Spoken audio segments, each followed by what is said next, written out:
Olá, meu nome é Rodrigo Orellana e eu gostaria muito de agradecer o convite do CPGC para participar desse projeto tão especial. Desde 2020, a grande maioria da população foi diretamente afetada pela repentina mudança de rotina alavancada pela pandemia da Covid-19. Muitos profissionais foram obrigados a trabalhar remotamente para evitar a disseminação do vírus. Acontece que para muitas pessoas, essa foi uma experiência inédita. A grande maioria de nós nunca antes tinha trabalhado de nossas casas, e isso gerou em parte conforto e em parte desconforto. Para algumas pessoas, poder estar em casa, próximo a pessoas queridas e em um ambiente agradável, pode ter causado num primeiro momento uma sensação positiva. Só que pouquíssimo tempo depois, essa sensação positiva magicamente sumiu e foi tomada por uma sensação de desconforto. Desconforto esse causado pelo acúmulo ou sobreposição de tarefas de casa com obrigações do trabalho. Isso aconteceu justamente pela falta de experiência do trabalho em regime de home office. Essa falta de organização em saber separar o que é de casa e o que é do trabalho custou um tempo de adaptação e, sem dúvidas, gerou muito estresse. Nesse vídeo eu gostaria de explicar por que a gestão do tempo é tão importante para a saúde mental. Mas antes de falarmos sobre a gestão do tempo em si, é muito importante compreendermos o conceito de tempo. Ele nada mais é do que uma unidade de medida que serve para posicionar os eventos em uma ordem cronológica. Agora, eu aposto que se você perguntar para qualquer pessoa que você conhece o que é tempo para ela, ela provavelmente vai te responder que tempo é dinheiro, que tempo é escasso, que tempo é vida, mas dificilmente ela vai te dizer que tempo é uma unidade de medida. Faça essa experiência. Agora, por que quando mostramos uma régua para alguém e perguntamos o que são centímetros, essa pessoa não responde com aspectos emocionais ou subjetivos, como ela respondeu sobre o que é tempo? Segundo o filósofo alemão Martin Heidegger, o ser humano nasce sem ser questionado, sem ter opção de escolha de nascer. E quando ele se conscientiza como ser, ele percebe que essa vida tem um limite, que um dia ela vai acabar. É mais ou menos como chegar a uma festa sem saber que ela está rolando, e quando você começa a interagir, curtir o que está acontecendo ali, alguém chega para você e diz: aproveita mais um pouquinho porque daqui a pouco a gente vai ter que parar por causa do barulho. Quando esse ser se conscientiza disso, de que essa festa vai eventualmente acabar, isso gera nele uma angústia. Então esse ser começa a realizar um projeto para que a existência dele possa transcender para futuras gerações, quando ele não estiver mais por aqui. E esse projeto, que é na verdade uma busca permanente para realizar aquilo que ele ainda não é, gera nesse indivíduo cada vez mais angústia. Ora, porque esse projeto sofre alterações não desejadas, como por exemplo perder um emprego, ou sofre alterações desejadas, como por exemplo escolher se casar. Essas mudanças fazem com que o planejamento seja constantemente readequado. Conforme envelhecemos, a nossa percepção do tempo muda e ele parece que passa cada vez mais rápido. Além disso, cada vez mais novos elementos são inseridos nas nossas vidas e ela, enquanto projeto, vai se tornando cada vez mais complexa. Muita gente sucumbe à pressão social da construção desse projeto e acaba se tornando escravo desse fenômeno. A grande questão aqui é que o tempo é a principal matéria-prima para a realização desse projeto. E ao longo da vida do indivíduo, a sua percepção sobre o tempo muda constantemente. O psicólogo americano Philip Zimbardo, em seu livro O Paradoxo do Tempo, diz que existem 6 tipos diferentes de percepção sobre o tempo. São elas: a percepção negativa do passado, que são as pessoas que remoem eventos negativos ou supervalorizam eles na sua história e geralmente acabam desenvolvendo transtornos depressivos. A percepção positiva do passado, que são as pessoas que convivem bem no seu presente em relação aos eventos passados, sejam por ter vivido bons momentos ou por terem resignificado os momentos ruins.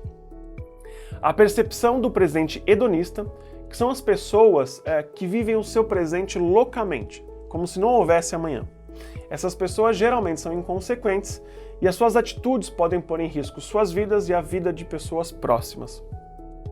A percepção do presente fatalista, que são as pessoas que acreditam que seus destinos já estão traçados, não importa o que elas façam. a percepção de orientação futura, que são pessoas que planejam demais o futuro e algumas vezes acabam esquecendo inclusive de viver o presente. Essas pessoas podem inclusive sofrer muito com ansiedade. E por fim, a percepção de atitude transcendental, que são as pessoas que acreditam na transcendência do seu ser, principalmente pela espiritualidade. De todas essas orientações, não existe alguém que seja totalmente uma ou totalmente outra. Na verdade, durante as nossas vidas, nós balanceamos a nossa visão entre todas essas possibilidades e por isso atribuímos diversos aspectos subjetivos ao tempo, transformando ele em algo muito maior do que uma simples unidade de medida. E é por esse motivo que a gestão do tempo é uma habilidade essencial para ser desenvolvida. Uma boa gestão do tempo é baseada em 3 pilares sólidos: a organização, o planejamento e a execução de tarefas. A técnica que eu uso para organizar as minhas tarefas é conhecida como GTD e foi desenvolvida por David Allen.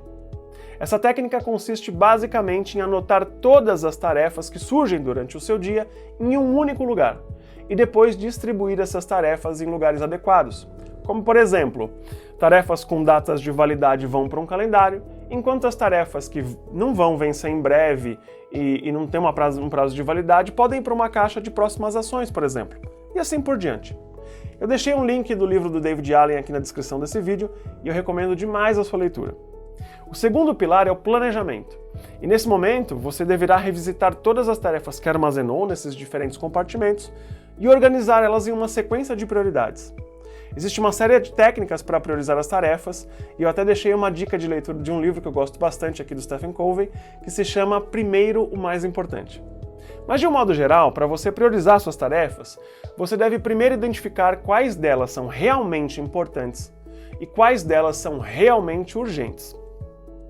Tarefas importantes estão relacionadas com objetivos e metas.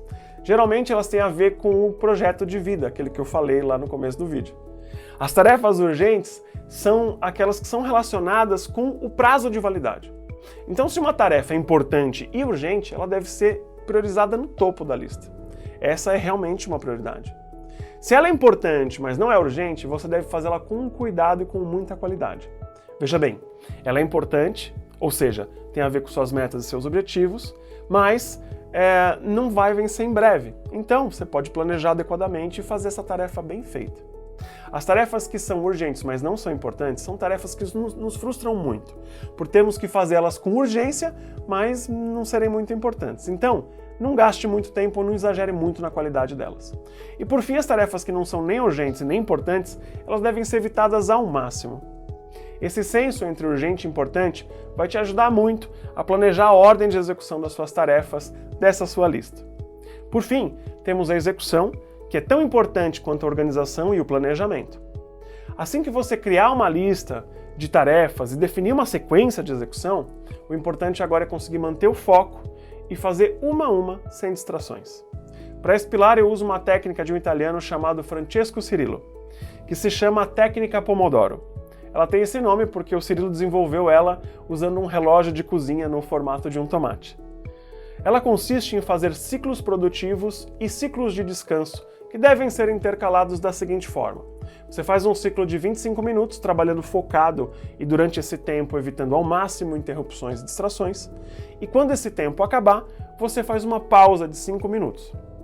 Assim que fizer 3 desses ciclos, você deverá fazer um ciclo produtivo de 25 minutos e depois uma pausa de 15 minutos.